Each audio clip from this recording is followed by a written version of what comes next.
Why Frank Grillo's MCU Captain America complaints are valid. The Marvel Cinematic Universe has a recurring issue of underutilizing individual characters for crossovers. The majority of MCU villains lack staying power, with only a few becoming iconic, like Loki and Thanos. The shared universe model may be detrimental to fully developing individual heroes and their supporting casts. The Marvel Cinematic Universe has ruled the superhero movie genre for over a decade, but it might finally get some worthy competition. James Gunn's rebooted DC Universe films are starting fresh for the cinematic adaptations of DC Comics characters.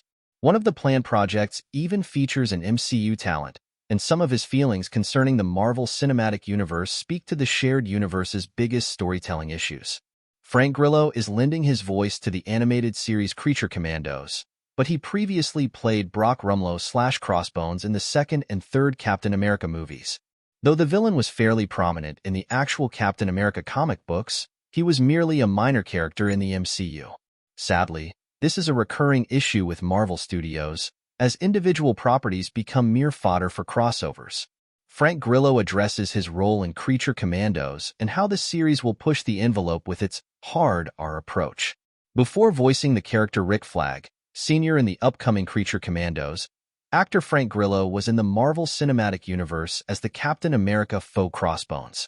He was merely an agent of S.H.I.E.L.D. named Brock Rumlow in Captain America: The Winter Soldier, with Rumlow becoming Crossbones at the beginning of Captain America: Civil War. Unfortunately, this didn't ultimately amount to much, with he and fellow Captain America enemy Batroc being borderline cameos in their respective movies. Instead, the third Captain America was more of a mini-Avengers movie than one which developed the individual Captain America mythos further. Frank Grillo has recently commented on this while hyping up Creature Commandos. The actor stated that, "I was just with the Russo brothers, Kevin Feige and Lou Desposito, and it's kind of like, I miss those guys, but you blew it. Now we're going over here, at DC."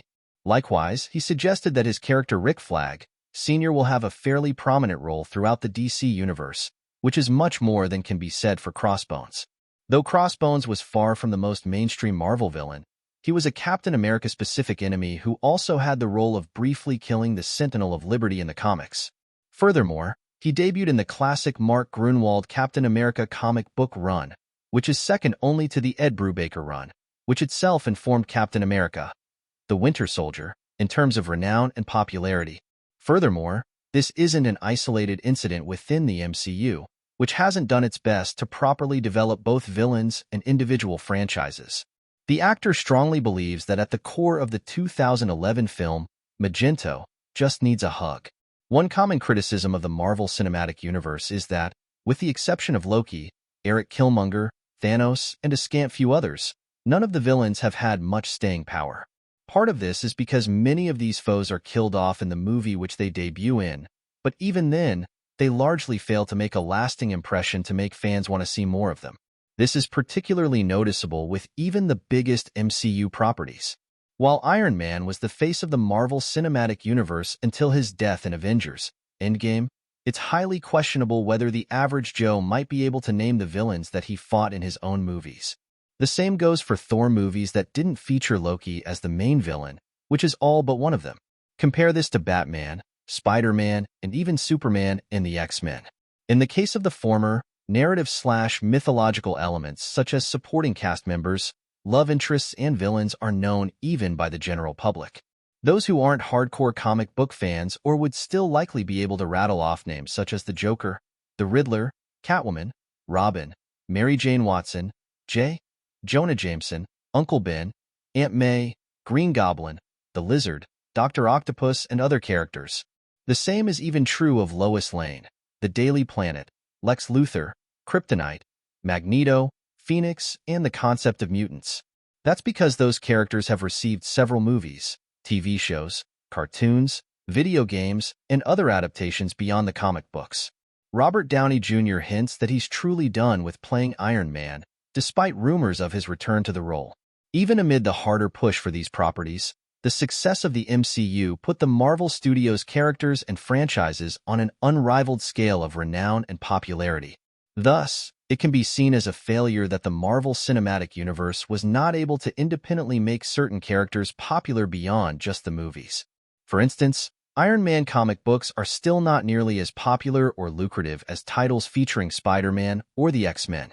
This is due to the Iron Man played by Robert Downey Jr. in the movies being the iconic version, and not necessarily Iron Man himself.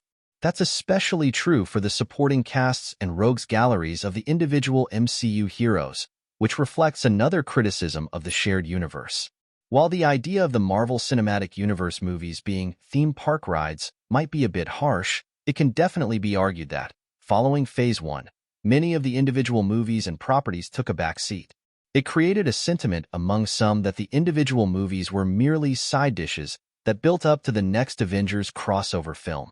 Said feeling has certainly become stronger in the post-Endgame Marvel Cinematic Universe, with interest in the shared universe definitely falling to an all-time low outside of Spider-Man and the potential introduction of the X-Men.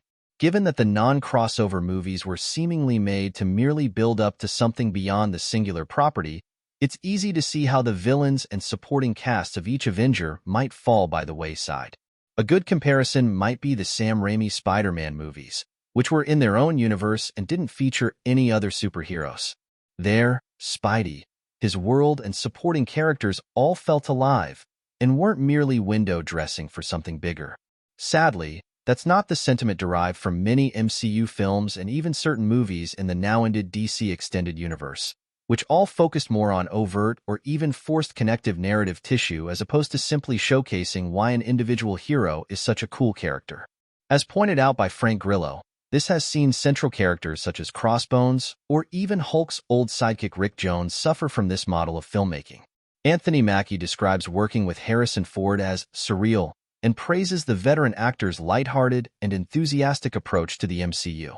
Unfortunately, it appears that this problem may persist for the foreseeable future of the Marvel Cinematic Universe. In fact, one upcoming movie may take this concept to an even greater extreme. Captain America: Brave New World has gone through several changes in names, with the movie essentially being filmed again through extensive reshoots. The villains are the Leader and Red Hulk, who are both Hulk villains. Marvel has been unable to make a solo Hulk film due to issues concerning the character's film rights, but the solution might not be to simply give his supporting cast and rogues to another hero. This causes the issue of making Hulk villains into Captain America villains, especially since Hulk himself won't be in the movie. Likewise, some rumors suggest that the fourth Captain America movie is much like the third in that it's almost a mini Avengers movie.